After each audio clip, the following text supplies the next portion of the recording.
Hello, everyone. Welcome to the Blue Podcast Network. This is the Black and Blue Show. We have two consistent hosts for the same 2 weeks. This is rare. I'm here with Cal. Hello. Great to be on it again. He has just binge-watched Summerslam in about half an hour. Sounds about right, yeah. Haven't had the time about to 7 watch it, hours, what, in the half an hour span? Yeah, haven't had the time to watch it. I've just been working, man. But before we get into SummerSlam, we got a UFC pay-per-view this weekend. Drake is Duplessis versus Khamzat Chimaev. Chimaev's first shot at UFC Gold. Also, like the first time he's fought in America for a while because he's had some visa issues. You've seen Khamzat's last fight. What do you think of him?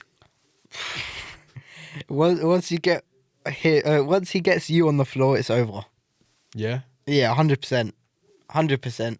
Like, the thing is, he was fighting one of the best fighters. Yeah, he was fighting Robert Whittaker. Yeah. And he just made him look like an amateur because he got him on the floor.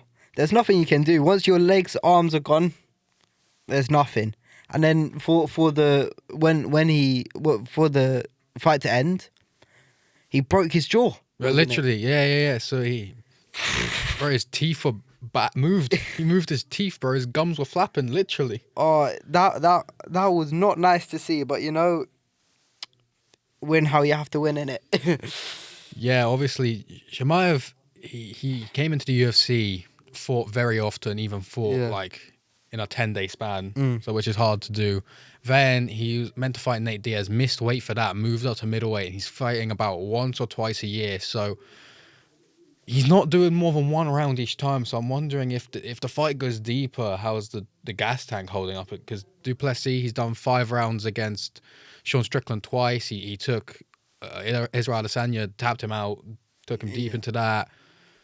I think it's a very interesting stylistic fight because Drake is Duplessis. He fights weird, man. He trips over his feet. I've seen. He looks like Bambi on ice. Yeah, honestly, he kind of does stuff and it just works. Exactly.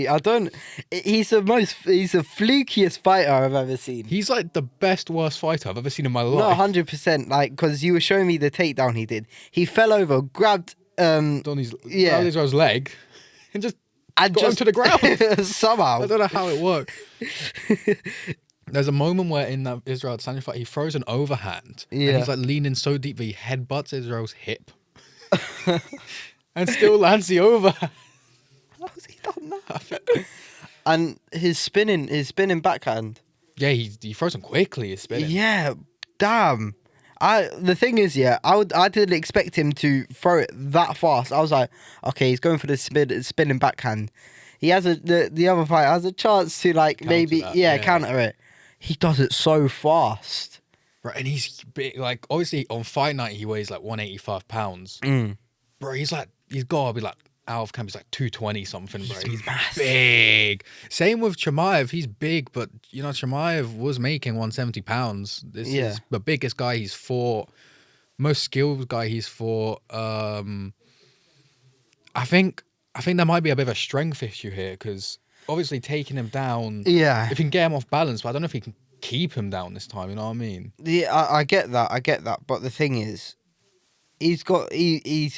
they talk about sending 3 years Dagestan. He's lived in Dagestan most of his life. Yeah, he's got the Chechnyan Dagestani style. Exactly. He knows how to wrestle. I'm sure he knows how to wrestle someone that is way heavier than him.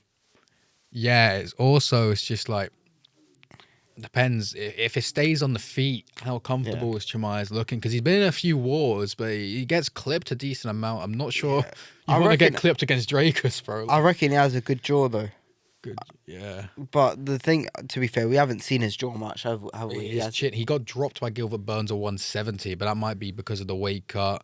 Yeah. Had decent striking moments against Kamaru Usman, but I thought Usman could have won the fight. But possibly. The thing is, Chimaev he's not known for his striking. No. At all. He has knockouts, but he's not a good... He's a wrestler. He's a good striker, but not elite. Yeah, he gets tapped. The only things that I've seen...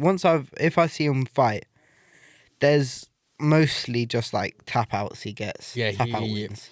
He'll rush you in the first round. Like, he'll First round thing, and he sprints at you for the legs, bro. Yeah, exactly. He's like, there's only one thing he wants, and that's to get your legs under his control. Once that's done, get your arms, and you're over. Yeah, he wants to control you, then tap you out. But Dracus, he's looked really good. He's got a very good resume. He's beat Strickland twice. Fair. Beat Israel Adesanya. He's beat Robert Whittaker in 2 rounds. Fair enough. Obviously, Chimaev done it in 1, but he knocked out Whittaker, and Whittaker's a striker, so that's impressive. Yeah. But And Whittaker has a decent chin on him as well. He has got a decent chin. It's gonna be a great fight. Yeah. Great fight. And 100% watching that. I just don't know who wins. But yeah. No, fucking yeah. No, Drake. Is it Drake? Dracus. Yeah, Dracus. Dracus. He has a good knockout record. He's got good knockouts. Underrated grappling. Yeah. I don't think he wants to be. No, he's not. He's not a grappler. He's more of a boxer. More of a striker. 100% kickboxing background. Yeah. I reckon he may win. I think. I reckon Dracus by a round 4 TKO, because I think Chimaev is going to be gassed. Yeah, the thing is, he's not gone past 3 rounds before. No, 100%. Because I mean, once he's got all most of his fighters that he's fighting against on the floor quick. And the thing is, there's not a lot you can do about it, because the first, as you said, first round he's just running at you, and you're like, it takes you time to process what the fuck's happening. He's just sprinting. Then he just grabs your legs and you're down. And you're like, hold on, and you realize he's strong. You're like, damn, long day. Let me tap out real quick. The thing is, if Dracus gets a hit on him, it's gonna daze him. Keeps it standing. Yeah. I think if it's obviously a game or a fight on the feet, Dracus gets it. Yeah. Right, and I'm going to stick with Dracus as my winner. With Dracus, we both got Dracus for this one. Moving on to boxing, I think this works. I spoke about this guy about you last time. So Moses Atama, 20-year-old fighting Dillian White. You know Dillian White is for Anthony Joshua. Yeah, of course. Dillian White's he's actually in shape for a fight. It's weird. Yeah, no, I've seen that. I've been seeing in clips about him in training and stuff. Yeah, he's like looking that. good. He's looking really good. I think it's weird because Atama's looked great. Had some great knockouts. Dillian White is meant to be the big test, but I'm not sure if he still has it. You know, he's had his heyday. No, I do get what you mean, but it's the inexperience versus experience. That's true. So I don't know whether because I reckon Dillian White still has the stamina in him. Yeah, no. So if he brings it into the later rounds, it could be interesting if it goes late. Similar for what I was saying about Hamza. If it goes to the later rounds, we'll see how Atama really is. But he looks really good. I hope if he does win, they're not rushing him too much. Yeah. Because I don't think you want to feed him to like an Usyk or something. Of course, definitely not. Because the thing is, boxing is obviously different to any other sport. Like, obviously you have a fight every like 6 months, maybe 6 months. You want to have probably 2, maybe 3 fights a year if you're pushing it. Yeah, exactly. And it's just like with a 20-year-old, you need to keep it slow because he's still obviously like still growing and everything. Still you know developing. What I mean? You stop developing at 21. Yeah, and he's 20. He's still got time to. He needs to grow into himself a bit more. Like he's huge, but he's obviously going to get more muscle mass, broader shoulders. Of course. Like he's going to get the man strength soon. But if he wins this, I just don't want him to be fair. I think maybe he could beat maybe AJ. That's still risky. It's a risky fight. I think depends. How tall is he? Decently tall. I don't know. What, like 6? What? Because I know Anthony's 6'5", isn't he? So, I mean, there's not much taller than him, is there? No, I think maybe depending on Fury's chin, he might be able to beat Fury. That's still a very hard boxing match. I wouldn't want to put him in a 20-year-old in the ring with someone like Tyson Fury, because I feel like he would absolutely get battered. Potentially, he might be taught a bit of a boxing lesson. I'm thinking maybe you throw him in there with Dillian White, he goes through it. Maybe like Deontay Wilder, he's got the name value, but he's not good anymore. No, 100%. It's just that, you know, just throw that 20-year-old in a ring with any of those fighters, it's risking a lot. is because you want to build him up. He wants to be like British next star. Of course, But you've put him against this like good named test. You can't drop down after. That's the problem. Exactly. And if Dillian White wins, I'm more comfortable putting him against like maybe Derek Chisora again, or not Fury because they fought 3 times, but maybe like a Joseph Parker needs to fight Usyk. Wilder. I think Wilder for the winner is a good step because Wilder's not got the boxing acumen. He hasn't looked like he's got the killer instinct anymore. Yeah, and his chin's a bit suspect. Because I remember watching Dillian White against fucking wasn't it Tyson Fury? Yeah, he got knocked out. Yeah, Bad. that was such a. The thing is, Wilder, no Deontay White, sorry. White, yeah. Yeah, he's a brilliant fighter. I mean, he obviously can counter. He's a good at countering. Yeah. It's just that he ain't got a chin on him. It's always the uppercut that knocks him out. Exactly. He got always. knocked out by Povetkin with the uppercut, got knocked out by Fury with the uppercut. AJ hit him with the uppercut a few times. Yeah. But, we're talking about, like, his heyday against AJ. That was what? I think, like, mid-2010s? Yeah, I know. That was, like, nearly 10 years ago. Yeah, so he's out of it at the moment. He's getting on a bit. Yeah. He didn't look too good as last fight. He wasn't in as shape as last fight, so he's got motivation. He's getting the Riyadh season bag for this one. Yeah. One thing that is annoying me, and I think it's becoming a bit of a problem with boxing if it goes like this, we have 2 British fighters fighting in the Middle East when I think it would be a great atmosphere to have it at the O2 Arena or something like that. O2, one of the big football stadiums. I don't know if it feel like a stadium, but I think like an arena, maybe go Hydro in Manchester, something like that. Maybe. OVO Wembley. Yeah. You could do it in like a closable roof stadium as well. Yeah. Because I just don't know how yeah. appealing the fight is to a big general public, to boxing fans. Like, oh, Turner's the next guy up. But yeah, but the thing is, you have to think about it. It's 2 British fighters fighting against each other, and I'm sure there's a load of boxing fans in the UK. Put it in a Emirates, in a Tottenham Stadium. Maybe. I think if there was like the way I would have done it is I would have put this on the undercard of Usyk versus Dubois, because then he would have got a very big shining light on him. Yeah. Would have fought at Wembley Stadium, get the experience of the crowd looking at him. Yeah. Then push him to a main event, not in a stadium, but in an arena. Then when he's at the point to fight for a world title, he could sell out Wembley. You know what I mean? Big British star. Yeah. He's going to be young. He's going to be winning titles around That's 23, 24, maybe even 22. But yeah, it's a very interesting fight. Another British fighter is in talks. We spoke about this last week. It's looking like Jake Paul versus Joshua is going to happen. Well, I'm sorry, but Jake Paul's getting knocked out, I reckon. I'd hope so. He wants it to be in Wembley, but there's Jake Paul can. I'm sorry. I was gonna say he can f off, but like, why? What? Jake Paul does not deserve to fight in Wembley. I'm sorry. I think it's just more because he knows it's set out because Anthony Joshua. But there's problems because we're not too sure if the British Board of Boxing Control will give him a professional license, because he's fought in America, he's fought in the Middle East. But Britain's a lot more stricter. Of course, yeah. Who they give their professional licenses to. So they might not even sanction the fight. So it might have to be in America or as Saudi, because we've seen Jake Paul talking to Turkey, Al Sheikh. Oh, I can't have that in my country. Yeah, I just think it's a bad look for AJ, because he fought Ngannou, knocked him out in 2, and everyone was like, okay, he's done his exhibition, like, gimmicky fight. Yeah, but Ngannou, he's a champion. Yeah. 14 gone. Okay. He's a champion, yeah. Yeah. In UFC. But, sorry. Sorry. All right. Bro, he's just giving us some information, bro.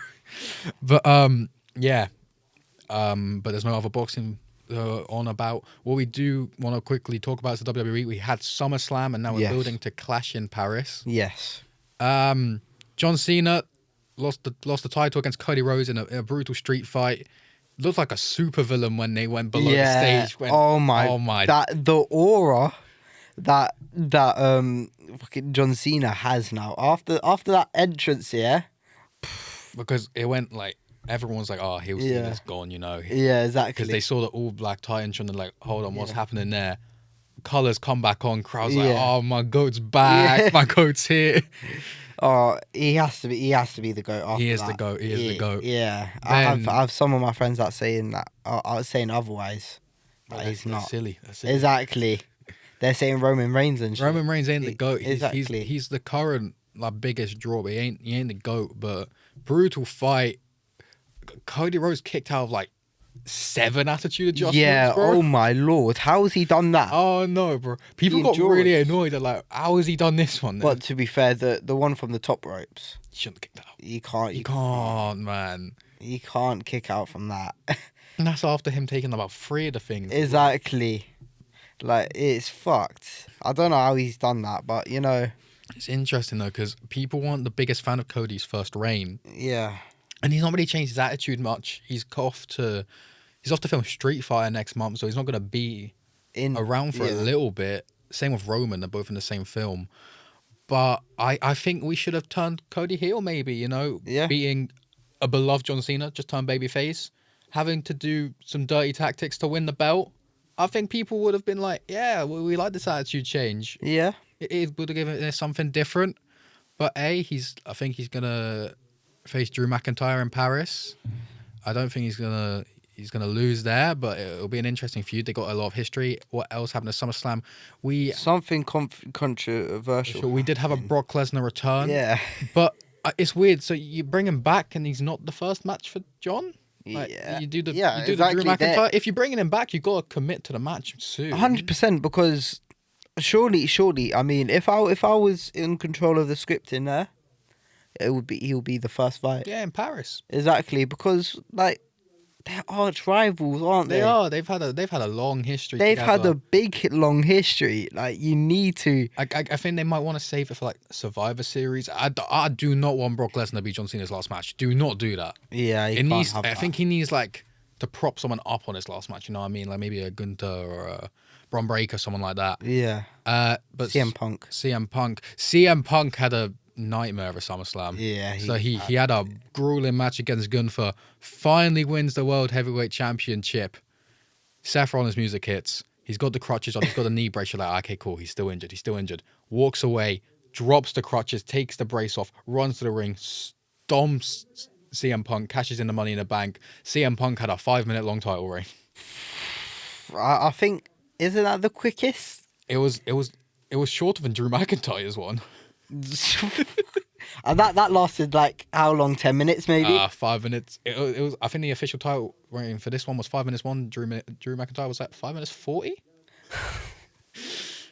How's he done that then? Oh no, bro! I feel bad for him. Yeah, 100%. He deserved it, in my opinion. He deserved the title run, but obviously he's going to continue this feud with Seth. He's got a fatal 4-way clash in Paris for the World Heavyweight title. Yeah. Seth Rollins, LA Knight, Jey Uso, CM Punk. I see Jey Uso winning it. I think Jey Uso's getting pinned, bro. You think? Yeah, because Jey Uso already had a title, so I don't think they'll give it back to him immediately. He lost to Gunther, who then lost to Punk. Yeah. Who then lost to Rollins in the same night. The thing is, I feel like Jey Uso has plot armor now. I don't think so, because I think he won the Royal Rumble. Then he had a no-K match in Mania. It was probably his best match. Yeah. Then he lost to Gunther a month later. So I'm not sure if they're going to give him the belt that quickly. Jey Uso did have a match at SummerSlam though. Him and Roman Reigns were teaming against Braun Breaker and Bronson Reed. Roman Reigns' matches are rare to have, so I'm happy to have it. But it was a silly match, bro. In a good way, in a great way. It was a great match. So Roman, I think the spot I want to talk about most is that Roman was going to do a jump from the inside of the ring to the outside, which he doesn't really do. So he sprints from the rope, jumps over, but he overcalculated how far he needed to go. So he basically just nearly done a blockbuster on him, so front flipped basically. And they had to move back, otherwise he was just landing on his head on the floor. Oh. But that is great. That's scary. Imagine you were him. Missed, he would have just gone. Yeah, just neck's gone. Game's gone. Neck's gone, game's gone, Yeah, but Braun Breaker looked like an absolute maniac that match. Freak of nature, bro. He was. Yeah. He's the future. Honestly, the future. Bronson Reed's gimmick is stealing people's shoes now. That's pretty funny. Yeah, no, I saw he that. Stole Roman's shoe twice, bro. The tribal thief. Just he's taking it, and then he's like, "Where the fuck's my boot gone?" Can you imagine, like, you see this, like, 300-pound man basically jump you. You wake up and you're like, my creps are gone. Now he's wearing them around his neck, bro. Got the Shula Fala. What else was there? I mean, in SummerSlam, we had Naomi retain pinning Rhea Ripley. Yeah, no, which is interesting because Rhea doesn't take pins often. Yeah, no, 100%. But the thing is, she absolutely Naomi destroyed both of them. Both. Yeah, he kind of she my bad. She kind of let them to scrap for a bit. They came in like, hold on, my moment. Yeah, get out of here. Naomi's going to be facing Stephanie Vaquer at Clash in Paris, which should be a good match. I reckon Naomi has it again. I think Naomi should retain. She's just got the belt at Evolution. Yeah, look at her structure, bro. She is so tall for a girl compared to who was it? What, Rhea and Naomi? No. Stephanie Vaquer. Yeah.